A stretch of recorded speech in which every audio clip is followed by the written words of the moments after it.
नमस्कार. तर जो काय आपण मायक्रो आहे अतिशय जबरदस्त अशी झालेली आहे. तर शेतकरी मित्रांनो, मी दरवेळेस जो काही सांगत असतो की आपण मायक्रोराचा यूज करा, मायक्रोराचा यूज करा.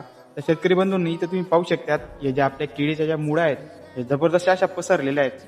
म्हणजे आपण जर मायक्रोराचा यूज केला तर जी मुळ्यांची ग्रोथ होते, तर मुळ्यांची ग्रोथ अतिशय चांगल्या प्रमाणे दिसून येत आहे. तर इथे जो यूज केलेला होता, तर इकोमॅक्स ड्रिपचा यूज केलेला होता शेतकरी बंधूंनो.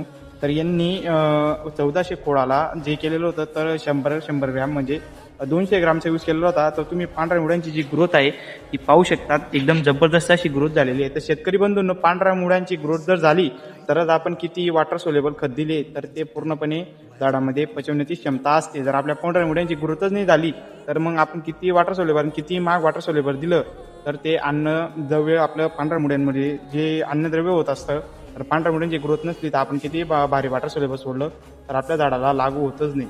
कारण की मायक्रोरायझाचं कार्य असतं की जे काय आपण वॉटर सोलेबल देतोय हे पूर्णपणे झाडाला लागलं पाहिजे. तर आपण सर्वात पहिले जर करत असाल प्लॉटवरती वॉटर सोलेबल सोडत असाल तर आपण मायक्रोरायझाचा यूज करा. म्हणजे जेणेकरून आपला मायक्रोरायझामुळे पांढऱ्या मुळ्यांची जेवढी ग्रोथ होईल तर तेवढाच आपला मायक्रोरायझामुळे आपण जे काही वॉटर सोलेबल खत देणार आहोत तर ते पूर्णपणे आपल्या झाडाला लागतील. तर तुम्ही मायक्रोरायझाचे तिथे फायदे पाहू शकता. जबरदस्त असा रिझल्ट आलेला आहे. तर आपण मायक्रोरायझा 100% यूज करा. इथं इकोमॅक ड्रिप, जयू कंपनीचा इकोमॅक ड्रिपचा त्यांनी 1400 खोडाला 200 ग्रामचा यूज केलेला होता. तर त्यांना अतिशय एकदम जबरदस्त अशा पांढऱ्या मुळ्यांची ग्रोथ झालेली आहे. जर आपणही करत असाल तर इकोमॅक ड्रिपचा एक वेळेस अवश्य यूज करा.